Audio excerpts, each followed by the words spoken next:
Hello everyone, Simon this side. आज हम बात करेंगे कि कितने टाइप्स के एक्सपोर्टर्स होते हैं। जब भी आपको एक्सपोर्ट करना है तो आपको पता होना चाहिए कि किस टाइप के एक्सपोर्टर्स होते हैं।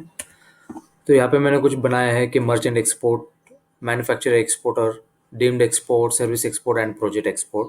तो हम पहले बात करते हैं मर्चेंट एक्सपोर्ट क्या होता है। मर्चेंट एक्सपोर्ट बेसिकली वो होता है कि जो ट्रेडिंग एक्टिविटीज़ में ज़्यादा इन्वॉल्व होता है, जिसका खुद का मैन्युफैक्चरिंग यूनिट नहीं होता है। वो क्या करता है कि किसी भी प्रोडक्ट का सोर्सिंग करता है। लाइक महाराष्ट्र से कुछ जैसे फ्रूट्स एंड वेजिटेबल जाता है, जैसे पोमेग्रेनेट जाता है नासिक से, वहाँ से सोर्सिंग करता है और एक्सपोर्टर को बेचता है। तो so that is called merchant export, kind of trading.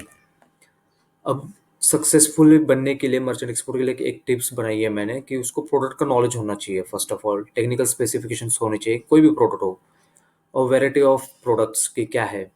दूसरा कि सोर्सिंग की नॉलेज होनी चाहिए। एग्जांपल देता हूँ कि जैसे हम नासिक से पोमेग्रेनेट लेते हैं, सपोज वहाँ पे रेट्स हाई हो या तो कुछ सप्लाई कम हो जाती है। इन केस की बात कर रहा हूँ मैं। तो अपने पास सेकंड ऑप्शन होता है गुजरात। गुजरात में कच्छ में भी आता है पोमेग्रेनेट। थर्ड पॉइंट पे है अपना साउथ में आंध्रा, वहाँ पे भी आपको पोमेग्रेनेट मिल जाएगी। तो एक अल्टरनेटिव नॉलेज होनी चाहिए कि क्या है। फिर उसको पता होना चाहिए कि क्वालिटी स्टैंडर्ड क्या होता है, हर कंट्री का प्रोडक्ट वाइज क्या क्वालिटी स्टैंडर्ड होना चाहिए। और कभी भी एक सप्लायर पे डिपेंड मत करो, क्योंकि उसका प्रोडक्शन कैपेसिटी कितना है, उसका प्राइस क्या है। तो दो तीन लोगों को आप कोटेशन मांगिए कि क्या है, उनके साथ अच्छे रिलेशंस बनाइए। तीसरा है कि इंटरनेशनल प्राइस क्या चल रहा है, उससे अवेयर हो जाइए आपकी उस कंट्री में वो प्रोडक्ट की क्या कॉस्ट बिकती है, और आपकी जो आप सोर्सिंग करते हो उसका क्या कॉस्ट है, और वहाँ पे सेलिंग का कॉस्ट कितना है, यहाँ से ट्रांसपोर्टेशन का कॉस्ट कितना लगता है। तो सारी चीज़ें के ऊपर वर्कआउट कीजिए, तब आप सक्सेसफुल मर्चेंट एक्सपोर्ट बन सकते हो। सेकेंड है मैन्युफैक्चर एक्सपोर्ट। इस मैन्युफैक्चर एक्सपोर्ट में उनका खुद का मैन्युफैक्चरिंग यूनिट होता है। इसका मेन बेनिफिट ये होता है, हाई मार्जिन होता है। मतलब बीच के ट्रेडर हट जाते हैं तो इसमें आपका प्रॉफिट मार्जिन हाई होता है।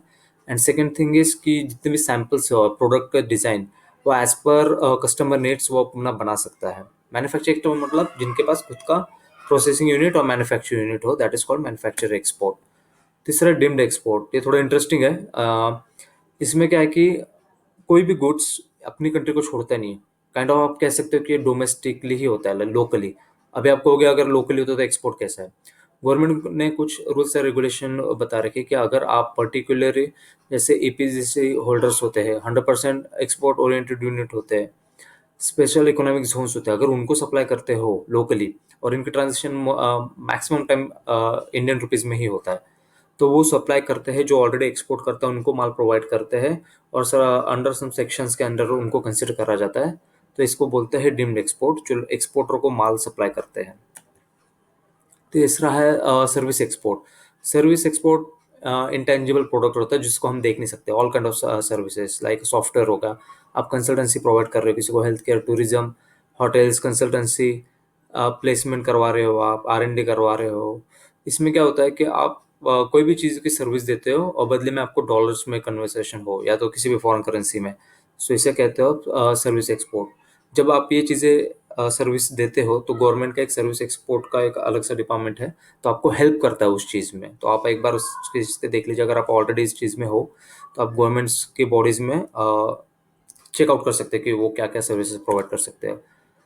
नेक्स्ट वन है प्रोजेक्ट एक्सपोर्ट। सर्विस एक्सपोर्ट की तरह ही होता है, बट यहाँ पे आप कैसे होता है कि अगर मान लो किसी ने कंस्ट्रक्शन का प्रोजेक्ट है पूरा, तो एक पूरा प्रोजेक्ट बनाता है कि कंस्ट्रक्शन में कितना लेबर लगेगा, कितना क्या कॉस्ट लगेगी, एक मतलब उसका मटेरियल कितना लगेगा।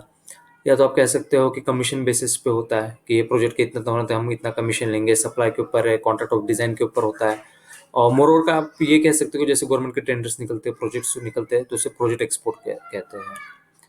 फॉर फर्दर इन्फॉर्मेशन मैंने अपना नंबर वगैरह दे रखा है, और ये पॉइंट प्लीज हाईलाइट है कि I introduce my the west Sri Lankan and Malaysian buyers को मैं इंट्रोड्यूस करता हूँ कि मेरे सेशन में जो भी ज्वाइन करता हूँ। तो हम इसके ऊपर और डिस्कस करेंगे क्या है। मैंने आपको अभी बेसिक चीज़ें बताई कि क्या क्या होती है। आई होप आपको समझ आई होगी। For further information you can give me a call. मैंने अपना नंबर वगैरह शेयर कर चुका हूँ। And thanks for watching. Do like, share and subscribe. Thank you guys.